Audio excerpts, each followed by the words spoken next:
অন্তৰত ৰাখি ৰখা ৰঙীন ছবি বাস্তৱত পৰিণত হ'ব নেকি বাৰু বন্ধু? মোৰ মন হৈছে ব্যাকুল লীলাৰ ৰূপগুণত। সঁচাকৈ এবাৰ বন্ধু লীলাক এনে ৰূপ দি কোন ঈশ্বৰে সৃজন কৰিলে বন্ধু? লীলাৰ কথা ভাবিলে মোৰ মন একেবাৰে পাগলৰ দৰে কৰে।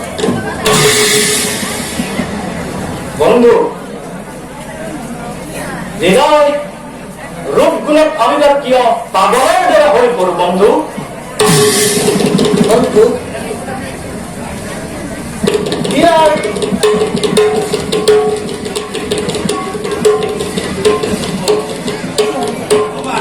বন্ধু এটা কাম করা যাক বন্ধু, আমি লীলার ওচৰলৈ গৈ আমাৰ দুজনৰ ভিতৰত কোনজনক বেছি ভাল পাই সুধিছো যাক বন্ধু।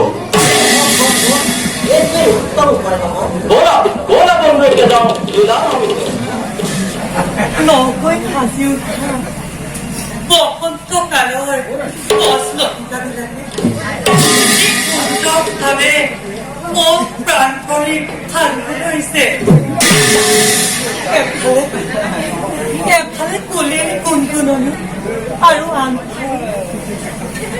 আনফালে কোমোৰাবিলাকে গুণ গুণ কৰি পৰিব ধৰিছে।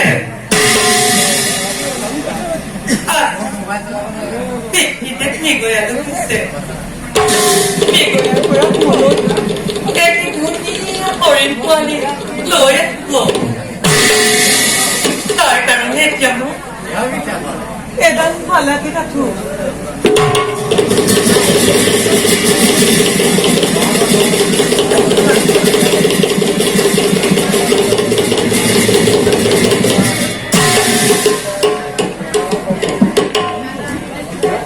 লীলাবতীলৈ চোৱাচোন বন্ধু, যেন পুষ্পকাননৰে পানী চম্পক কৰে।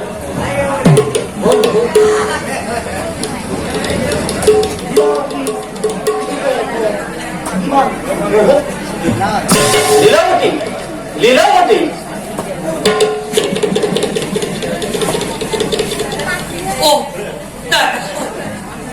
কিবা সেইটো প্ৰৱেশ কৰিলা মোৰ ফুলনিৰ মেলত।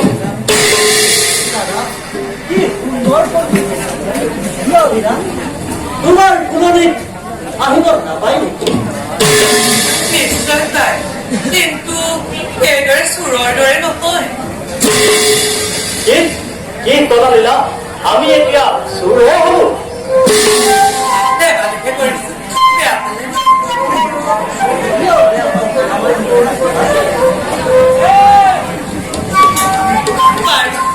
দাদা, যিহেতু আপোনালোক মোৰ ফুলনিৰ মাজলৈ আহিছে, গতিকে আপোনালোক মোৰ অতিথি।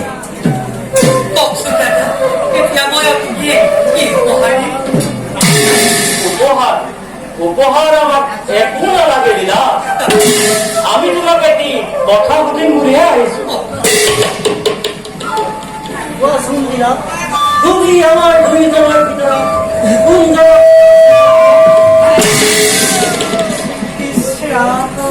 বৰ ডাঙৰ কথা সুধিলে। মই যদি কওঁ আপোনালোক দুজনক মই এজনকো ভাল নাপাওঁ। তুমি কোৱাচোন আমাৰ দুইজনৰ ভিতৰত কোনজনক ভাল পোৱা? দুষ্ট, এতিয়া মোৰ লগত এইবিলাক কথা পাতিব নালাগে। যাবলৈ দিয়া। আমাৰ প্ৰশ্নেৰ উত্তৰ দিয়ে যোৱা লীলা। এতিয়া মই এনেই সৰু হৈ আছো, ব্যক্তিদেশ মেকুৰীয়ালৈ গৈছে। এতিয়া এইবিলাক খোৱা মই নিষ্ঠাৰে ভ্ৰমণ কৰো। লীলা, তুমি আমাৰ কথাৰ উত্তৰ দিয়ে যোৱা লীলা। কৈছো নহয়, মই আপোনালোক এজনকো ভাল নাপাওঁ বুলি। কিয় বাৰে বাৰে মোক ইমান আমনি কৰিছে? চাবলৈ তোমাৰ ৰূপ যৌৱনত আমি সঁচাকৈয়ে মুগ্ধ হৈছো লীলা। লীলা, ভনী লীলা।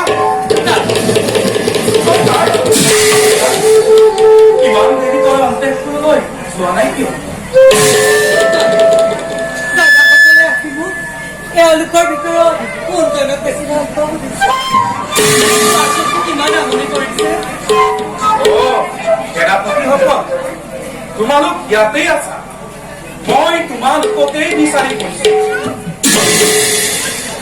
তোমাক ক্ষমা কৰিব অপৰাধী আমি শুনা সেনাপতিসকল কালিলৈ পিতা আহি পালেই এটা মহা ধৰ্ম যজ্ঞ কৰিব কাৰণ অলপতে আমাৰ ৰাজ্যত মহা অপকাৰী দেখা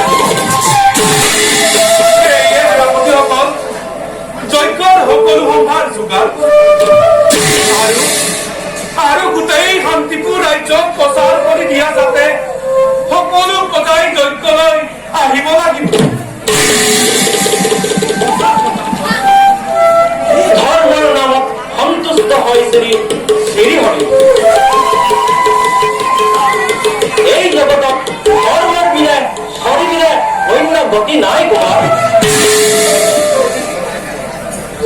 কথা তোমাৰ আমি গোটেই ৰাজ্যত জনাই দিওঁ বন্ধু তোমালোকে সত্য সম্ভাৰ যোগাৰ কৰা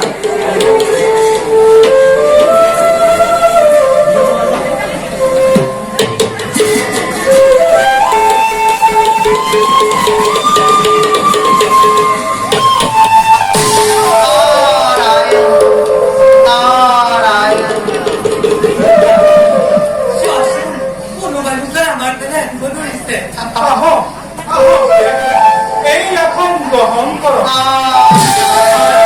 সেৱা গ্ৰহণ কৰ কওকচোন দে কোন আপোনালোক আমি এটি বিশেষ কথাৰ কাৰণে তোমালোকক সাৱধান মানি কবলৈ আহিছো তোমালোকৰ ৰাজ্যত ধৰ্মৰ কবলত মহা সংকটৰ সৃষ্টি হব পাৰে কবল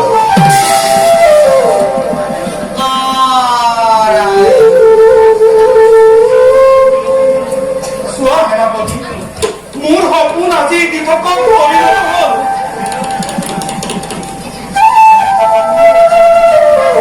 হে দেৱ সেই কথা তোমাৰে অলপতে আমাৰ আগত অৱগত কৰিছে আৰু ধৰ্মৰ নামত মহাৰাজে শ্ৰীহৰিৰ যজ্ঞ পাতিব লৈছে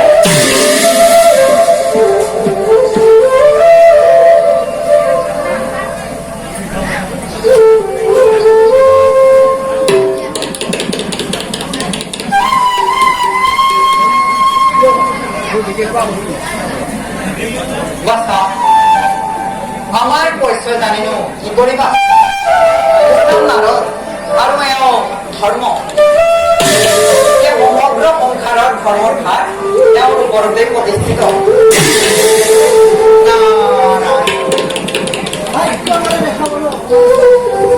এতিয়া যাওঁ বল লাজ আৰু মহাৰাজ মোৰ এটি বিশেষ কাম আছে মই এই কালিলৈহে মহাৰাজক দেখা কৰিম আৰু ধৰ্ম তুমি থাকা এই বাচ্চাহঁতক যজ্ঞ কৰ্মত অলপ সহায় কৰিবা সকলো কৰ্মতে দিহা কৰ্ম